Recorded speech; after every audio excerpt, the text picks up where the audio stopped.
appears ordinary till you see the core side of it. And what you're looking for is the story behind the news. We bring it to you from Lagos, the commercial capital of Nigeria. Giving you all sides and political stories round the clock. Every detail from the start line to the final whistle. CoreTV News, expanding your view.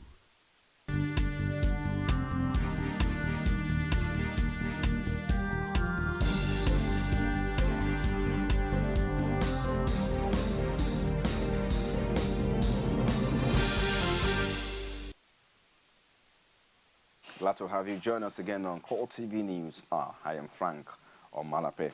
The fourth executive governor of Ekiti State, Ayo Fayose, has been sworn in at a swearing-in ceremony held at the Olu Yemi Kayode Stadium in Ado Ekiti. Was attended by the PDP hierarchy and state governors. Fayose promised to run a people-oriented government as he takes the oath of office. Our correspondent Rashid has more in this report. The electoral process in Ekiti governorship election held on the 21st of June 2014 came to a grand completion with the swearing-in of the governor-elect as the fourth executive governor in Ekiti. The Oluyemi Kayode Stadium was filled to capacity with PDP governors, former governors, ministers, and party stalwarts, accompanied by the national chairman of the party, Adamu Muazu, in attendance.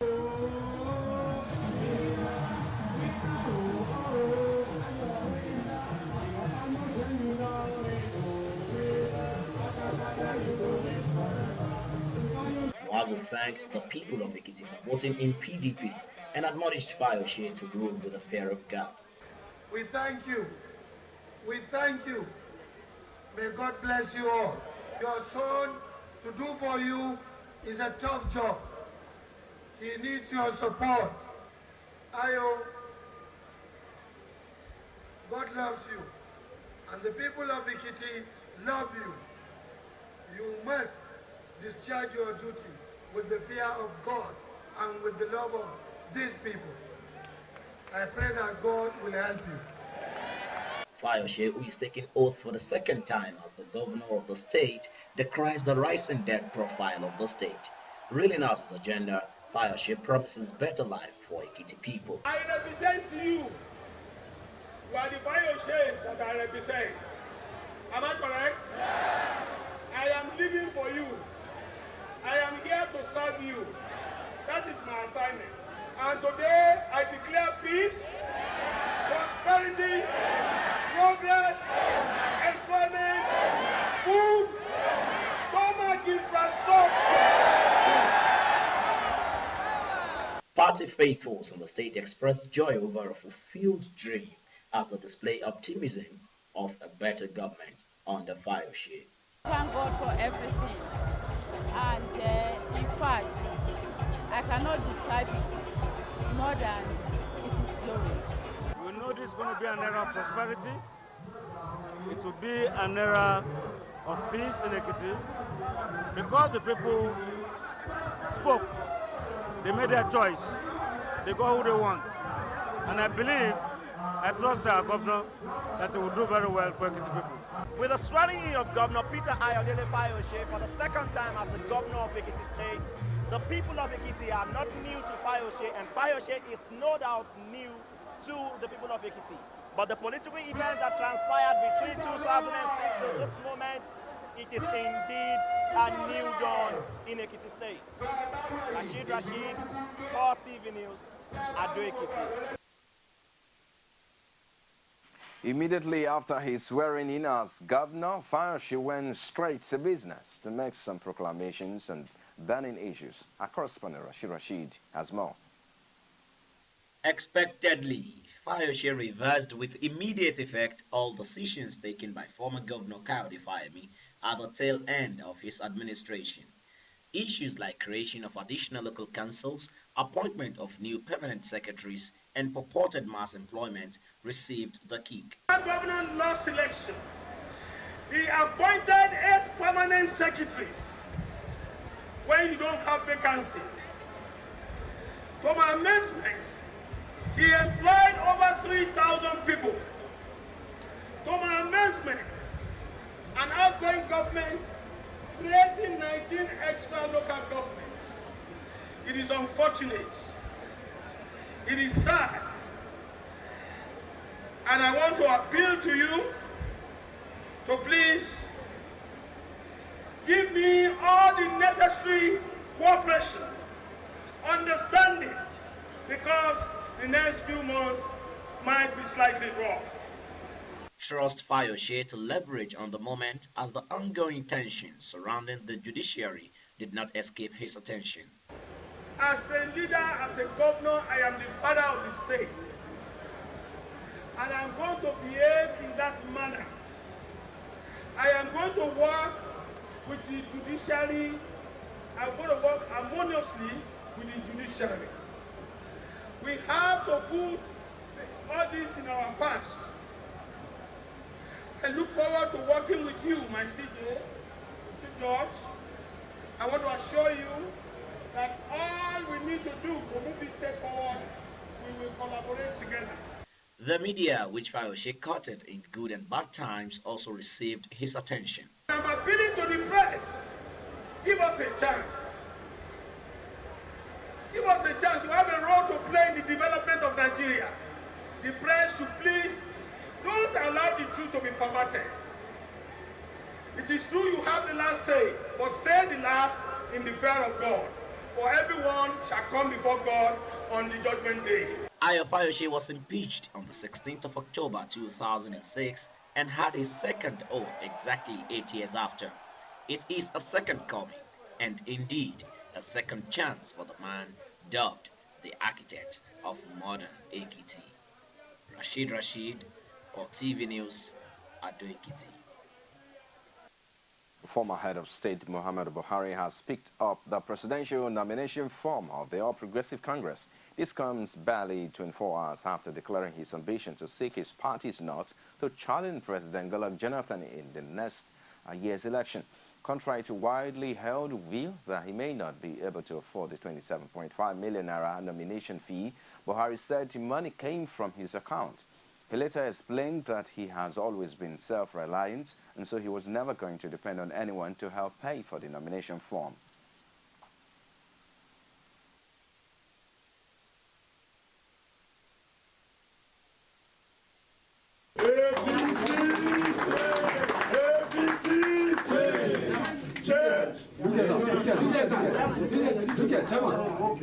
I don't want to go and ask somebody to pay for my nomination. If you could recall, even the last ones I had, I always try to pay myself, at least for the nomination.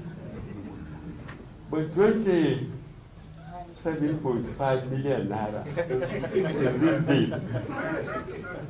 Thank goodness I have personal relationship with the chairman of the manager of my bank in Kaduna.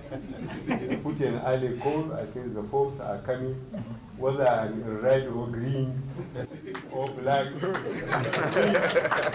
you must honor this, otherwise I will do the nomination.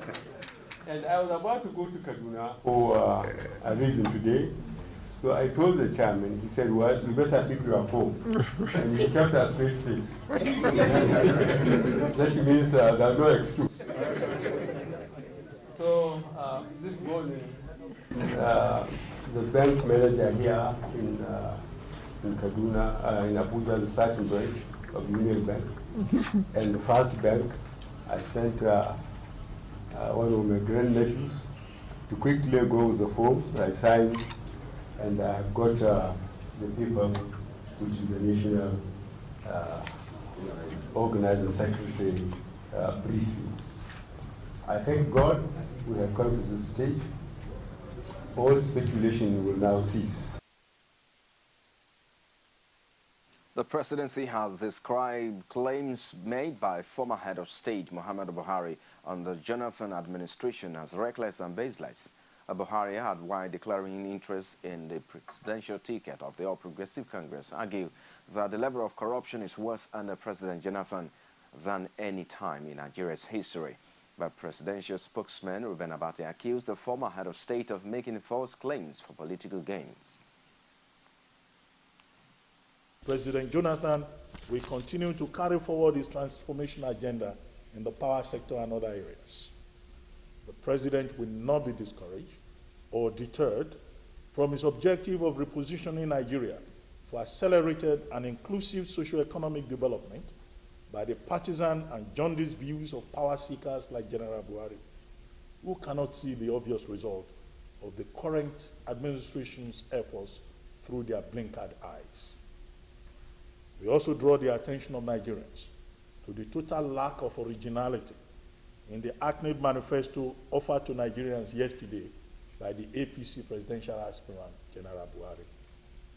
All that General Buhari promises to do are already being done by the Jonathan administration to the acclaim of ordinary Nigerians, and there is no evidence before Nigerians that the APC leader and his acolytes can do them better.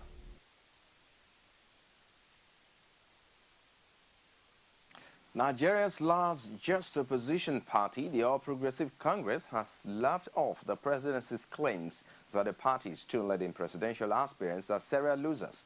Party chairman John Odegi even told journalists shortly after Muhammadu Buhari had picked up his nomination form at the APC Secretariat in Abuja that 2015 would be different. He insisted that the People's Democratic Party will be faced with its biggest challenge since 1999, regardless of whoever ends up flying the party's flag at next year's election.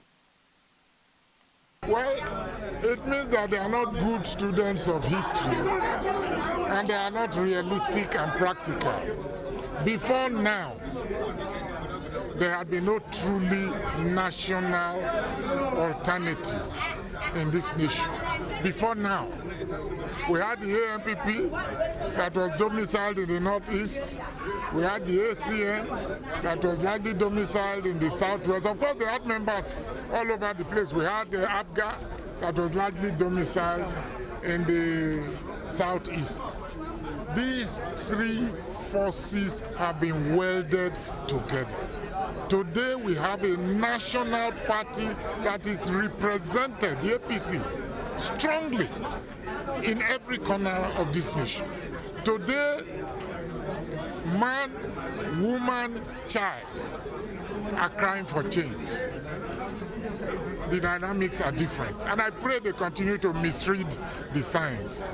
That will be good for us. Meanwhile, Kano State Governor Rabi Kwankwaso on Thursday formally informed members of the All Progressive Congress caucus of the National Assembly of his intention to seek the party's presidential ticket. The governor reeled out his achievements in the last 3 years, but also justified why the party's presidential flag bearer should emerge through an elective process. According to him, it has always been easy for the People's Democratic Party to defeat opposition candidates in previous elections because none of the challengers emerged through proper elections. People are very much concerned about the issue of primary election. Let me tell you that our Constitution has provided for consensus. It has also provided for election. And for those of us in PDP, we know who are in PDP. For those of us who came from PDP, we know the advantages and disadvantages of primary election. But if you look at it very critically, from 1999 to 2011, every year, or election year, PDP was having primary election. Even when we had sitting presidents, in 2003 and 2011, we had primary election. But all other parties were not doing primary election in the actual sense of it. You sit down and look at faces and say you. That's a guesswork. Yes, maybe it's number one here, but when we go to the field, it may not be number one. And that is why I am personally calling for consensus. But if it doesn't happen, I believe primary election is also good for the party.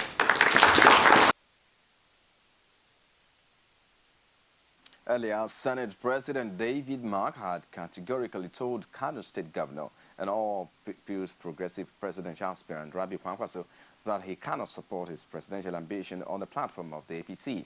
Mark said this when the governor paid him a courtesy call in order to brief him as well as solicit his support for his aspiration. The Senate president also told him to feel free to return to the People's Democratic Party if he fails to pick the APC a presidential ticket.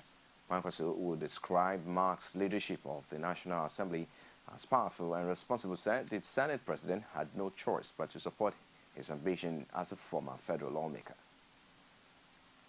The Yoruba Unity Forum is not happy about the recent additional 30,000 polling units by the Independent National Electoral Commission, INEC.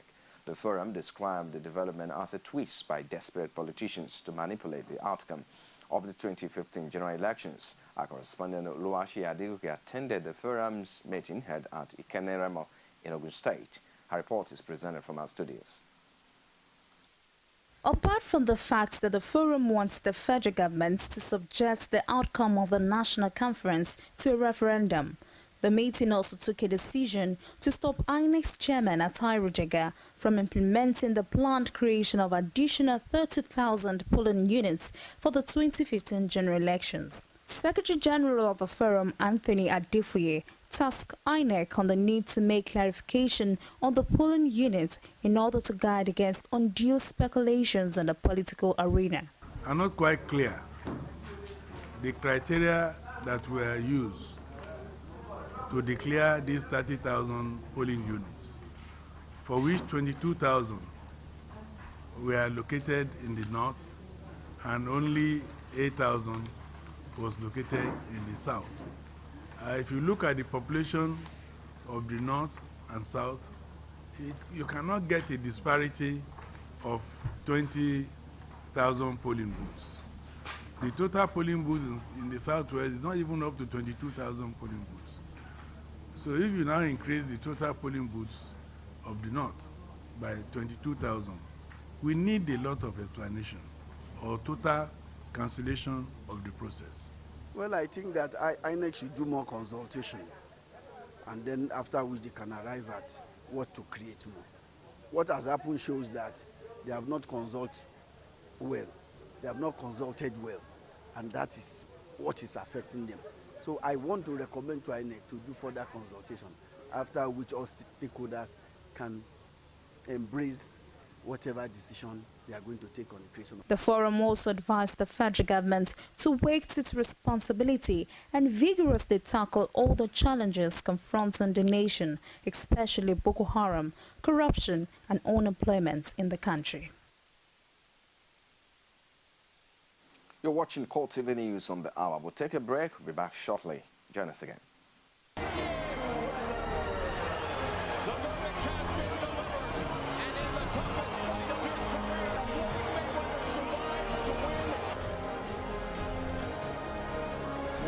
Der Torschütze zum zwischenzeitlichen 1:1. Semenike schickt Musa, da ist Ahmed Musa!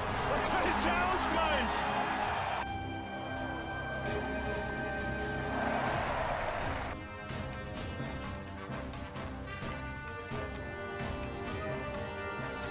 It's a beautiful Saturday evening in the city of Lagos. Off the turn, Phelps had it, but then Matsui kept going. Finals. 5 to shoot. Leonard does.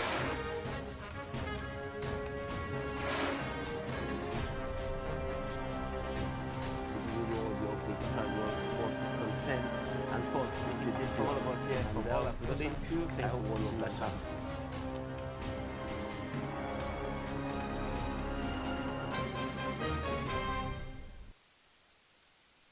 Glad to have you back now. For more information on our news and other programs, visit our Facebook page. It's facebook.com/CoreTV.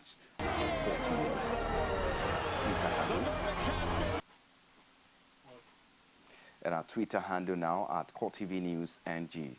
And YouTube is youtube.com/CoreTV. Leave a space, the news.